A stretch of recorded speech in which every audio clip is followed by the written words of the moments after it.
रहस्यमय गुफा का अनुभव। अभिषेक गांव के पास अपने परिवार के साथ एक छोटे से शहर में रहता था। एक बार उसने गांव के पास एक पुरानी गुफा के बारे में सुना। इस गुफा का कहीं न कहीं रहस्य होना जरूरी था। अभिषेक और उसके दोस्त विक्रम ने फैसला किया कि वे गुफा जाकर देखें। इस तरह की कहानियों में हमेशा दोस्त जाने के लिए उत्सुक होते हैं। जब वे गुफा के पास पहुंचे तो उन्हें वहां एक पुरानी सुंदर स्तंभ मिला। स्तंभ पर अजीब से चिन्ह और चित्र बने थे। विक्रम ने अभिषेक से कहा, देखो, यहाँ गुफा तो है ही, लेकिन यह बहुत अधूरा लगता है। कहीं और तो इसका अधिक हिस्सा होना चाहिए। अभिषेक ने सहमति दी और वे गुफा में प्रवेश करने की कोशिश करने लगे।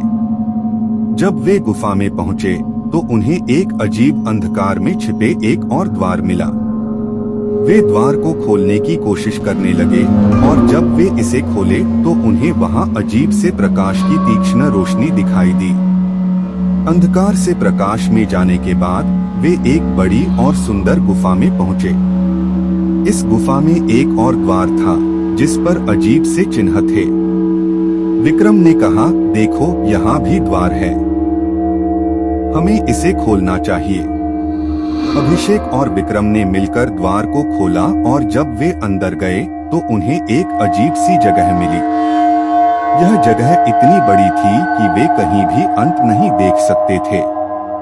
गुफा में अजीब सी सुनसानी छाई हुई थी, जिसमें सिर्फ उनकी कदमों की आवाज सुनाई दे रही थी। अचानक अभिषेक ने अपने पीछे एक आवाज सुनी। कौन है? विक्रम और अभिषेक डर से कांप गए। विक्रम ने अभिषेक से कहा, क्या यह गुफा हमें कुछ बता रहा है?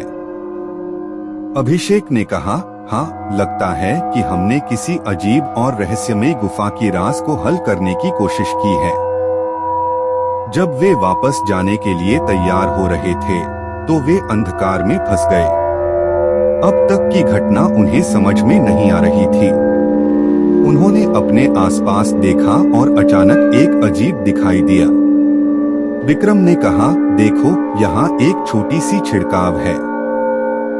क्या यह गुफा हमें इसके रहस्य के पास ले जा रही है? अभिषेक ने देखा और उसे खोलने का प्रयास किया। जब वह छिड़काव खोला तो उन्हें वहां से उस अंधकार में वापस प्रकाश मिला। वे गुफा से बाहर निकले और वहां से चले गए, लेकिन उनके मन में वह गुफा की अजीब सी कहानी बस गई। वे अब भी वहां जाने की सोच रहे हैं, पर इस बार साथ में और कुछ लोगों को भी लेकर जाएंगे।